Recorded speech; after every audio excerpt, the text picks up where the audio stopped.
बिस्मिल्लाहिर्रहमानिर्रहीम। नेक्स्ट देखिएगा जी।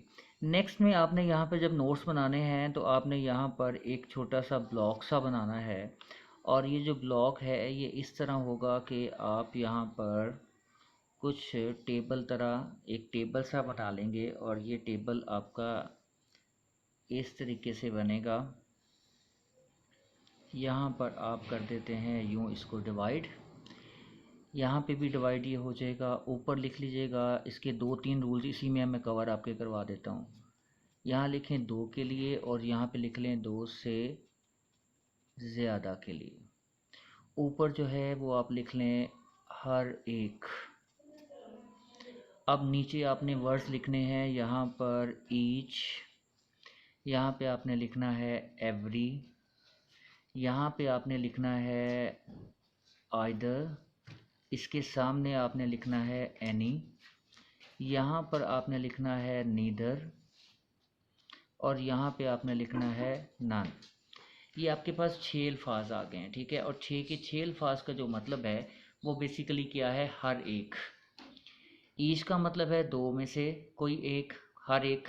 एवरी का ज़्यादा में से हर एक, आइदर का 2 में से या ये एक या वो एक, एनी का ज़्यादा में से कोई ये एक या वो एक, नीदर का 2 में से ना ये एक ना वो एक, और नन का मतलब ज़्यादा में से ना ये एक ना वो एक।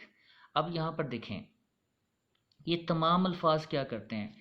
ये तमाम अल्फाज जब किसी भी सेंटेंस के सब्जेक्ट में हम शामिल कर देते हैं, हम उसमें इसको मिला देते हैं, तो ये वर्ड्स जो हैं इनका फंक्शन ये है कि ये इस सब्जेक्ट को, ठीक है, जिसमें इनमें से कोई भी लफ्ज़ जो है वो शामिल हो जाता है, तो इस सब्जेक्ट को जो है वो क्या कर देते हैं, वाहिद बना देते हैं।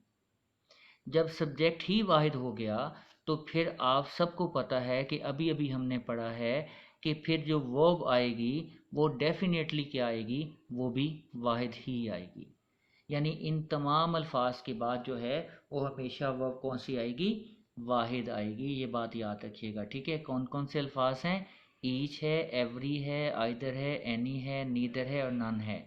इसमें एक चीज़ का ध्यान रखिएगा कि ये जो आइदर है ये 2 के लिए, और अगर ज़्यादा चीज़ें हैं तो फिर आप क्या, यहाँ अफराद हैं तो एनी का यूज़ कर देते हैं, 2 हैं तो नीदर, और ज़्यादा हैं तो नन, ठीक है। ये प्रैक्टिस अभी जब मैंने लेक्चर ये ख़त्म करने हैं तो आज इसके बाद इसकी प्रैक्टिस है, ठीक है। आप उसकी एक्सरसाइज करोगे तो ये बहुत ही अच्छे तरीके से आपके तैयार हो जाएंगे। अभी यानी आज ही आपको थोड़ी ही देर में 5 मिनट भी अगर आप फोकस करते हैं तो आपका ये बहुत अच्छा हो जाएगा, याद रखिएगा। फॉर एग्जाम्पल मैं कहता हूँ each one of them were guilty, तो क्या ये ठीक हो सकता है, नहीं हो सकता। ईच आ गया तो मैं क्या लिखूंगा, वाज लिखूंगा। Every one of the boys have stolen the book, तो हैव तो नहीं आ सकता, हैज़ आएगा। मैनी, यहाँ पे नेक्स्ट लिखें none of them are innocent, तो यहाँ पर